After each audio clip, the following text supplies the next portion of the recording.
I now invite the Special Rapporteur on the Rights of Indigenous Peoples, Ms. Victoria Tauli-Corpuz, to make an introductory statement. You have the floor, Madam. Thank you very much, Madam Chair. Your Excellencies, distinguished delegates, ladies and gentlemen, I have the honor to present today my first report to the General Assembly contained in document A/69/278. I would like to start by expressing my gratitude to the numerous states, indigenous peoples, and others for the support they have provided me as I have carried out my mandate accorded to me by the Human Rights Council over the past 4 months.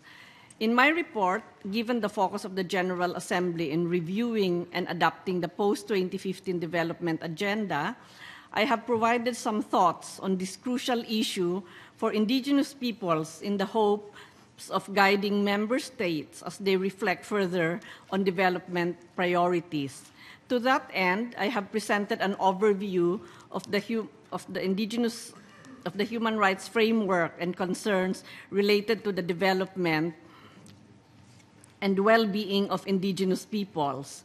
These human rights standards should be viewed in light of the basic principles of non-discrimination and equality undergirding all human rights and the cross-cutting right of self-determination contained in Article 3 of the UN Declaration on the Rights of Indigenous Peoples.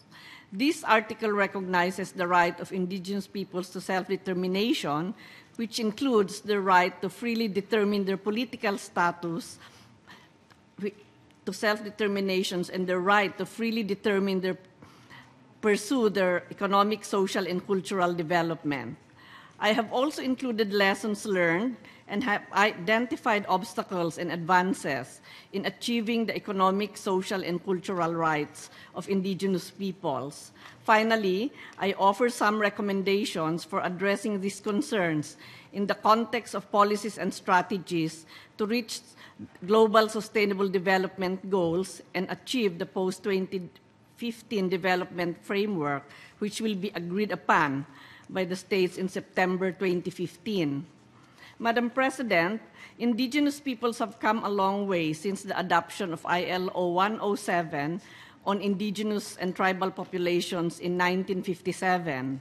This was the first attempt to codify international obligations of states with respect to indigenous peoples and called on states to assist indigenous peoples to fully integrate into the national community with the goal of reaching development and equality.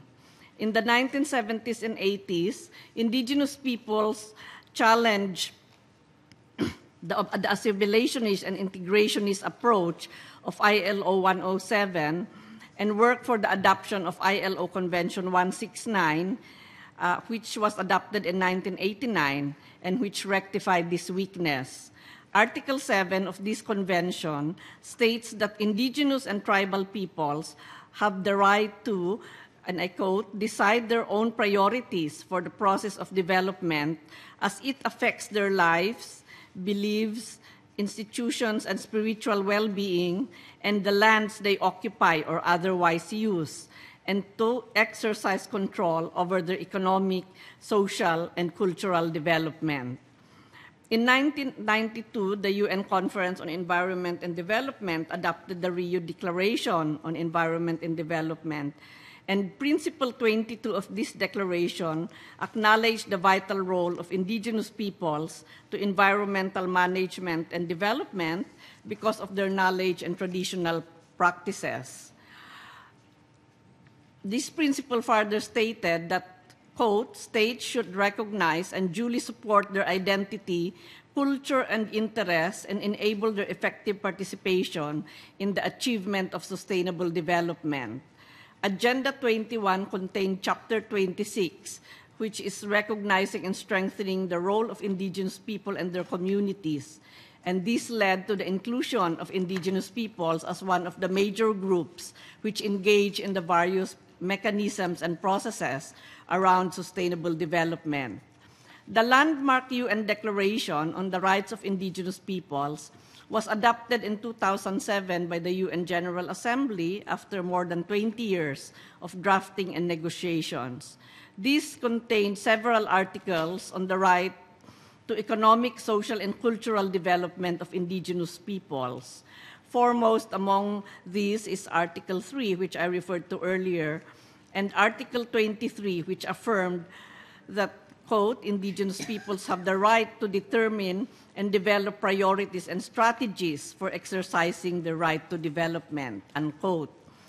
The most recent global process, the high-level plenary meeting of the General Assembly, known as the World Conference of Indigenous Peoples, contains several paragraphs of the same concern.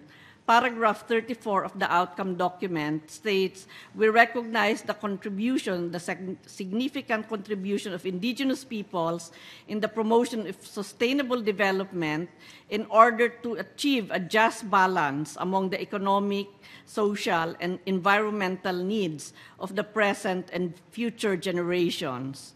Additionally, paragraph 37 affirmed the importance of Article 23 of the Declaration. It further stated that, quote, we commit ourselves to giving due consideration to all the rights of indigenous peoples in the elaboration of the post-2015 development agenda. Madam President, I need to stress that states' duties to protect and fulfill indigenous peoples' economic, social, and cultural rights arises as an integral element of their duties under the International Covenant on Economic, Social, and Cultural Rights, and not solely on their commitment to specific instruments on indigenous peoples' rights, such as the Declaration or ILO 169. In the context of development, contemporary standards strive to address discrimination while ensuring respect for the right to define and pursue their self-determined development paths. The right to culture in the context of indigenous peoples is contained in Articles 11 to 16 of the Declaration. The Declaration has a remedial purpose, and in the words of the previous rapporteur, James Anaya, it aims at repairing the ongoing consequences of the historical denial of the right to self-determination.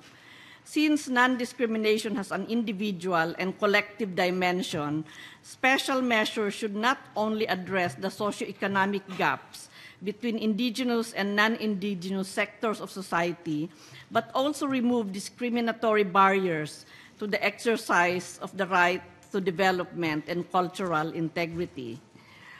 Madam President, huge challenges in the implementation of the economic, social, and cultural rights of indigenous peoples remain. Sadly, this implementation gap is reflected by the failure of the international community to use the MDGs as a vehicle to overcome discrimination and achieve substantial equality for indigenous peoples in the context of development. In my report, I lay out a non-exhaustive list of obstacles and advancements to the full realization of the rights of indigenous peoples to development. Numerous institutions have endorsed that strengthening indigenous peoples' own strategies for sustainable development is not only key to achieving their economic, social, and cultural rights, but it is also an indispensable element of the global efforts to achieve sustainable development. Programs that maximize indigenous self-determination tend to perform better than those controlled by the states or other external factors. Unfortunately, and as described by the previous special rapporteur, the externally designed and managed model for development for indigenous peoples, especially in the area of extractive resources, is still the standard scenario. I believe that at a minimum, third-party development initiatives should be developed within the framework of state regulatory regimes which adequately protect indigenous peoples' rights, ensure participation of and respect for the rights of indigenous peoples in strategic planning at national and local levels, in activities related to resource extraction and development. Mechanisms should be put in place to enforce corporations' compliance with the responsibility to respect and protect Indigenous peoples' rights and provide remedies when these rights are violated, perform due diligence to assess and avoid any adverse impacts, and ascertain that fair and adequate consultation and negotiation procedures aimed at obtaining free, prior, and informed consent. In this regard, I welcome Indigenous peoples' efforts to participate in the processes of the Working Group on the issue of human rights and transnational corporations and other business enterprises and the Forum on Business and Human Rights. I hope that Indigenous peoples' participation will also be ensured at the sessions of the future open-ended intergovernmental working group to elaborate an internationally legally binding instrument to regulate in international human rights law the activities of transnational corporations. Madam President, I remain deeply concerned that the particular situation of Indigenous peoples often remains invisible within national statistics, and I thank the representative of the Undersecretary for highlighting this as well.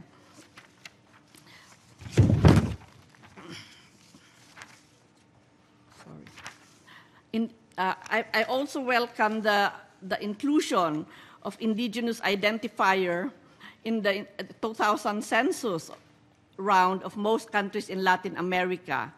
There is a need to further develop indicators that capture essential aspects of development, such as status and trends of Indigenous languages, security of tenure with regards to lands, territories, and resources, and recognition of Indigenous customary law and autonomous governance institutions.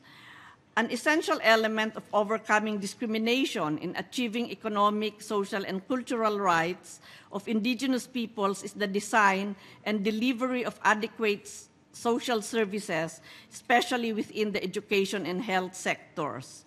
Culturally appropriate services are related to higher achievement outcomes. Additional special measures to protect the most vulnerable individuals and groups are also needed in the area of labor rights. I would particularly draw the attention to the precarious situation of numerous Indigenous women, particularly from Latin America and Asia, who serve as domestic workers either in their home countries or as migrant workers. Madam President, it is necessary for states to consult with Indigenous peoples and ensure their participation before adopting legislative or administrative measures or projects that affect them. Reviews of the UN Development Assistance Frameworks, the UNDAFs, which constitute the main framework for UN system development assistance at the country level, have concluded that Indigenous peoples had little participation and that most frameworks do not provide for disaggregated data and benchmarks related to Indigenous peoples' development. The implications of this omission are simple and far-reaching. If Indigenous peoples' needs and concerns are not reflected in these overall frameworks established by governments and supported by the UN system and other bilateral and multilateral donors, they may simply be excluded from development efforts, and their rights may even be further undermined. It is therefore important for me to reiterate what has been mentioned several times in the recommendations of the Permanent Forum on Indigenous Issues to ensure that the UNDAF ensures inclusion of Indigenous peoples' development priorities.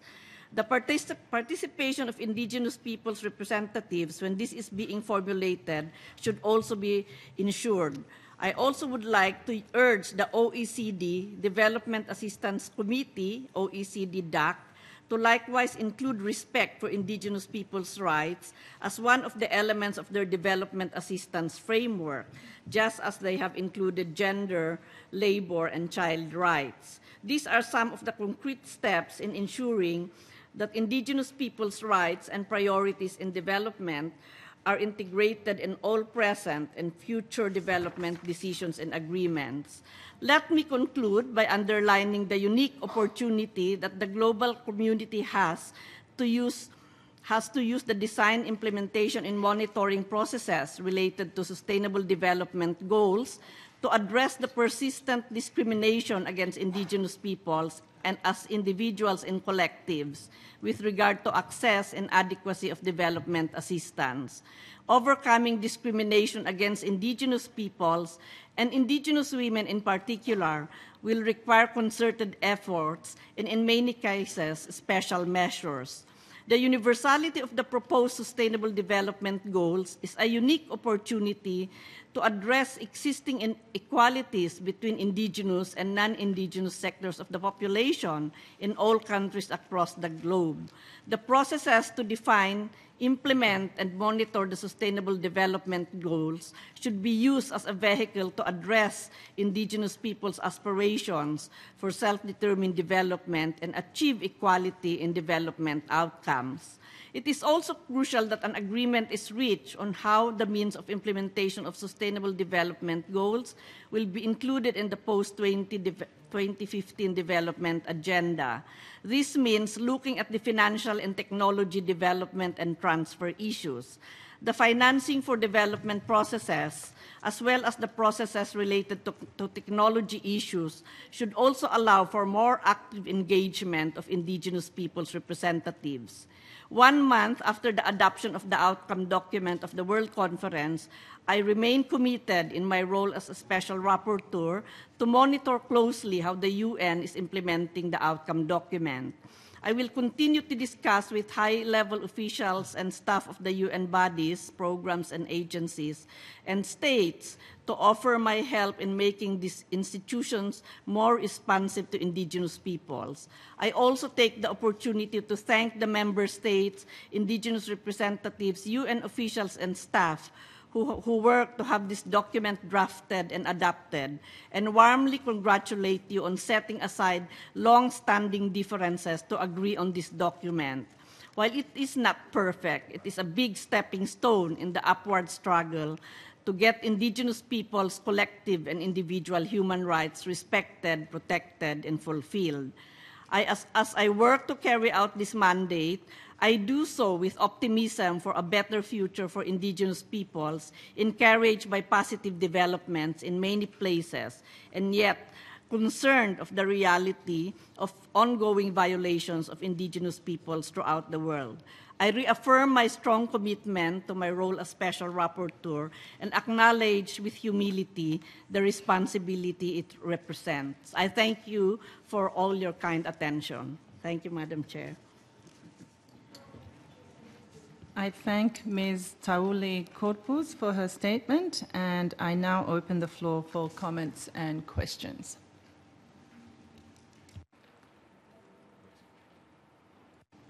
I recognize the distinguished representative of Mexico. You have the floor, madam.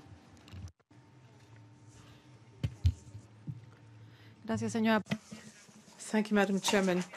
Mexico would like to welcome the initiative of the Special Rapporteur, Victoria Tauli-Corpuz.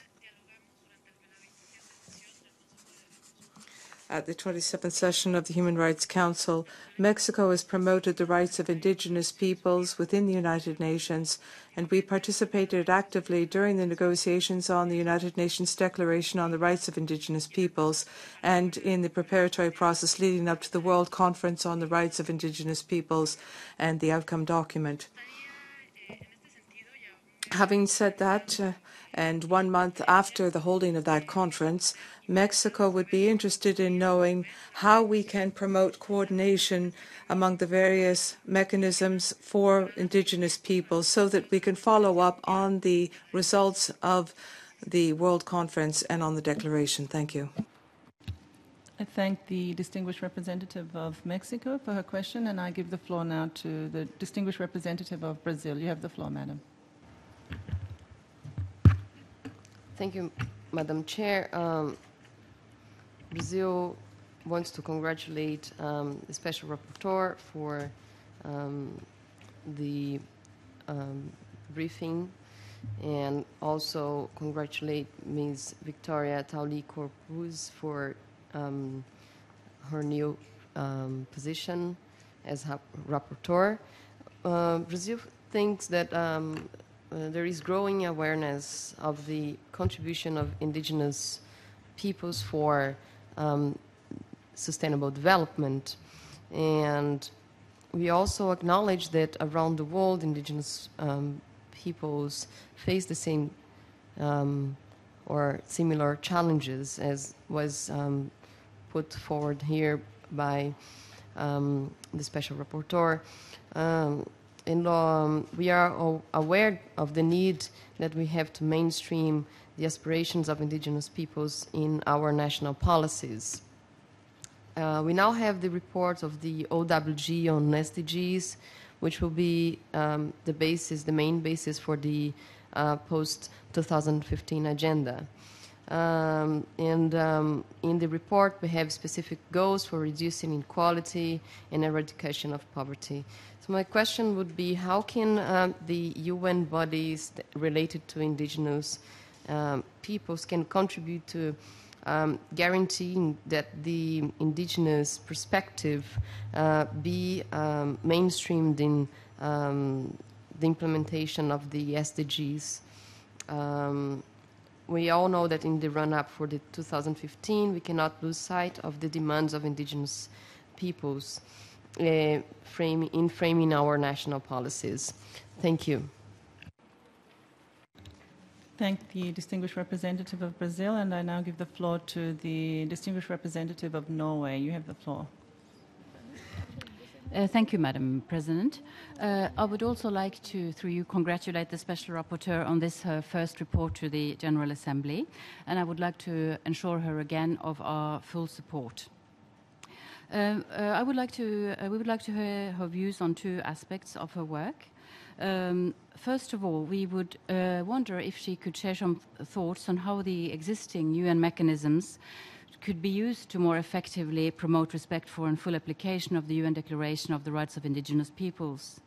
Furthermore, we would be interested in hearing her views on how to follow up with the commitments stated in the outcome document from the World Conference on Indigenous Peoples earlier this year, to consider ways to enable the participation of indigenous peoples' representatives and institutions in meeting of relevant UN bodies on issues affecting them. Thank you. I thank the representative of Norway, and I now give the floor to the representative of the European Union. You have the floor, madam. Thank you, Madam Chair.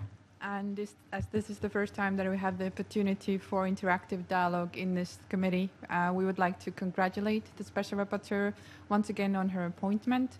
And we thank her for active participation in the World Conference on Indigenous Peoples last month and wish her much success in her new role. You are aware of the importance that the EU pays to the field of human rights and equality, in particular as regards combating discrimination. And we also reaffirm our support to the 2007 UN Declaration on the Rights of Indigenous Peoples, as well as the outcome document of the World Conference, which will foster the full implementation of the declaration and promote synergy and coordination between the various UN mechanisms.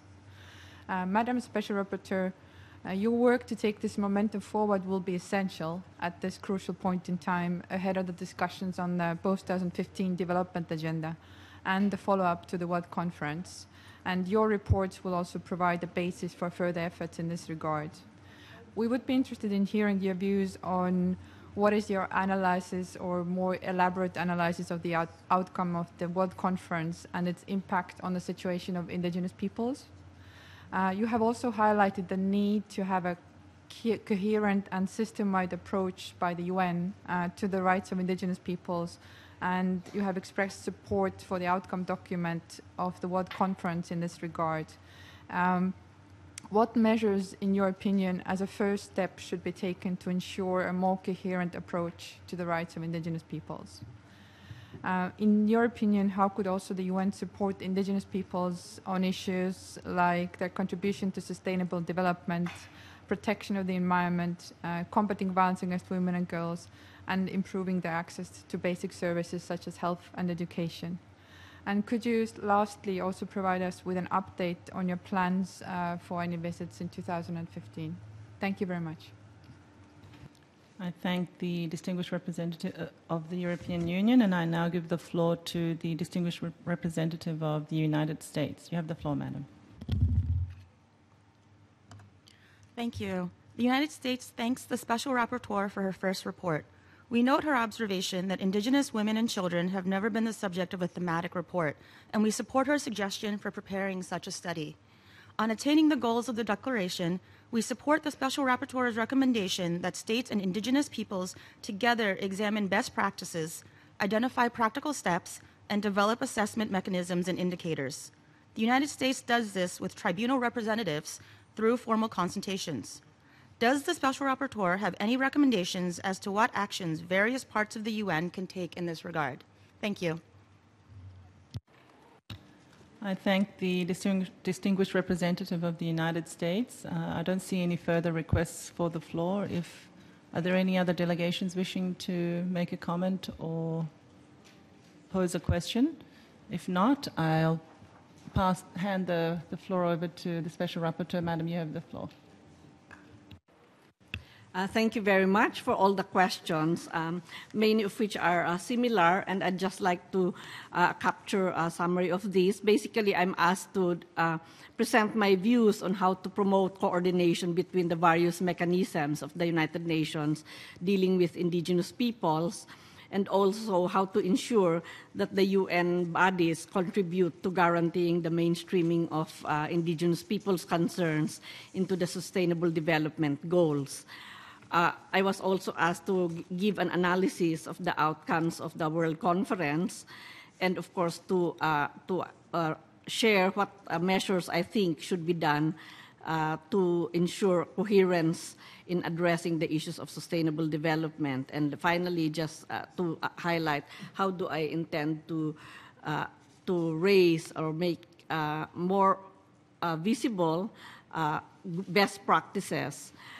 So, well, in relation to the World Conference on Indigenous Peoples, the outcome documents, I think the outcome document does capture the essential, the key messages and essential concerns of Indigenous peoples.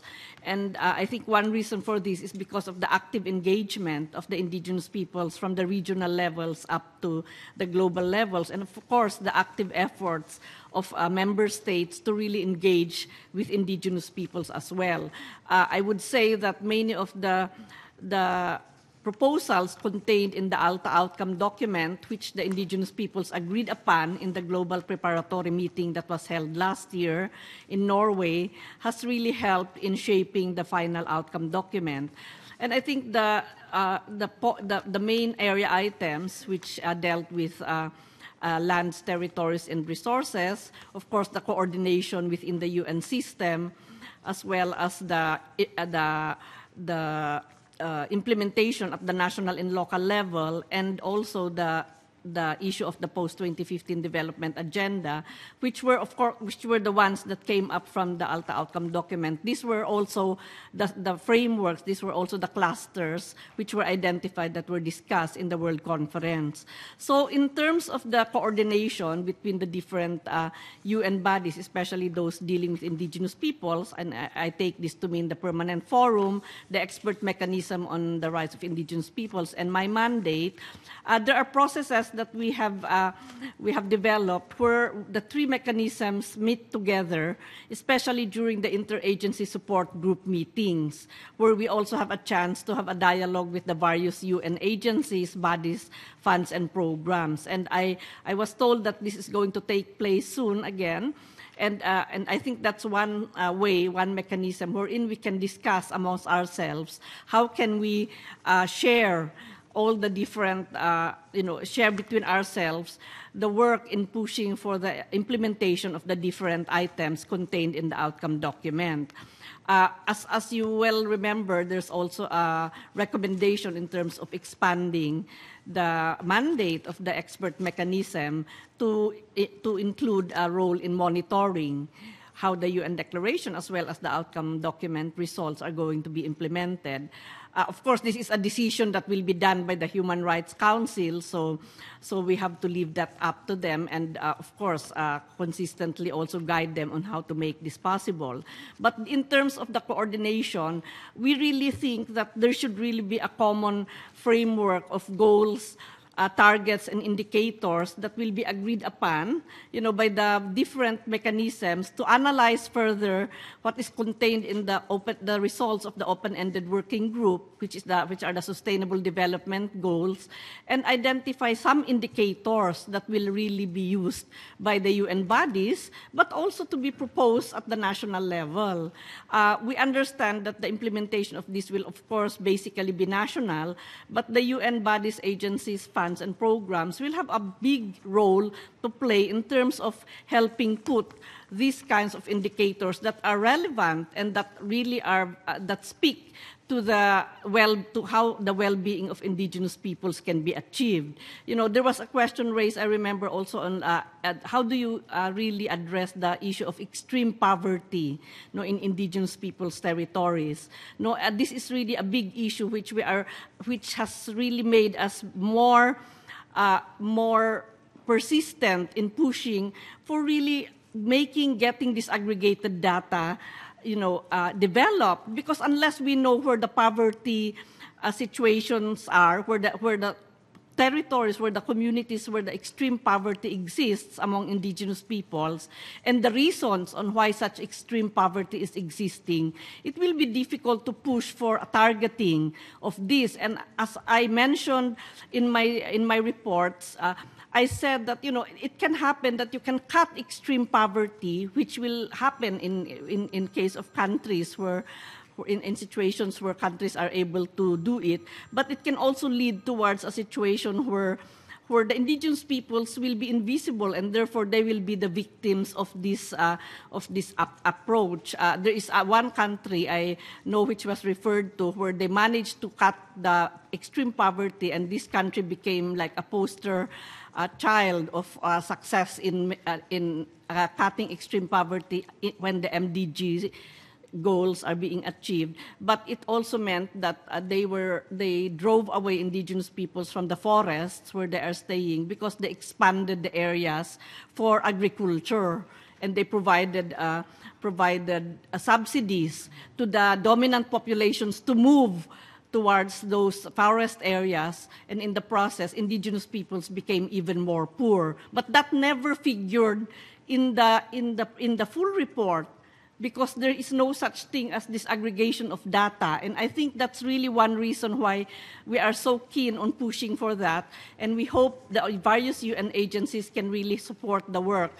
We know that ECLAC has done a report on has done efforts. They have a program which disaggregated data, and that was really very helpful to identify where the pockets of extreme poverty are, and also to identify what kinds of action should be taken. Let me also move into how to make the social services also more appropriate and responsive to indigenous peoples.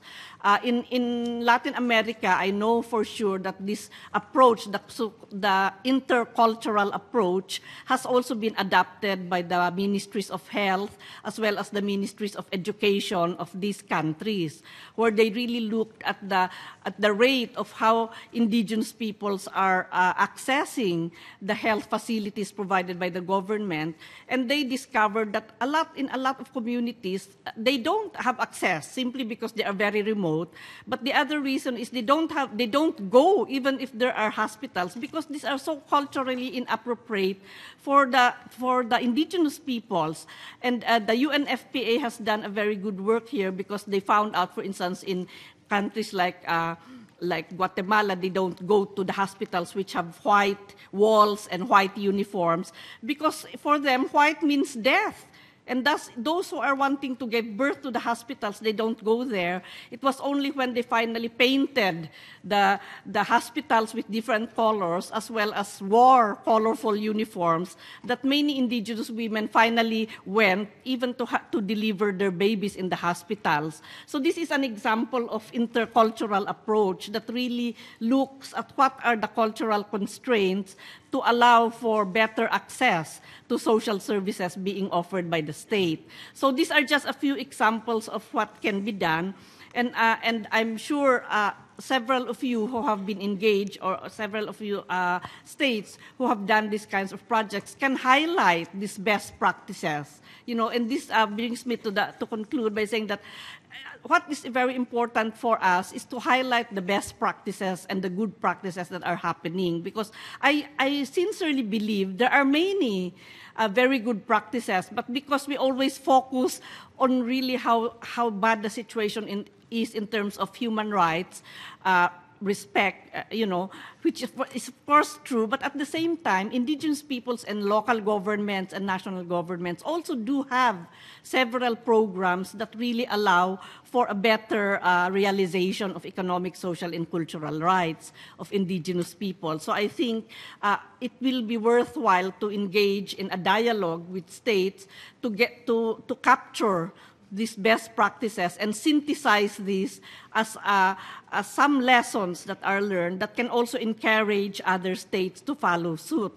And that is not done very well, I guess, and we have to get more stories of this kind. So it will be and of course to highlight what were the results. Because some studies have shown that in situations where really the autonomy and the possibility of indigenous peoples to engage more actively with governments, that is where development programs are more successful. And for us to really allow for more success stories, we should share more widely the stories that we have, both the UN agencies as well as the states. Thank you very much. I wish to thank the Special Rapporteur on the Rights of Indigenous Peoples for her valuable contribution, and I also thank delegations for their active participation in the dialogue.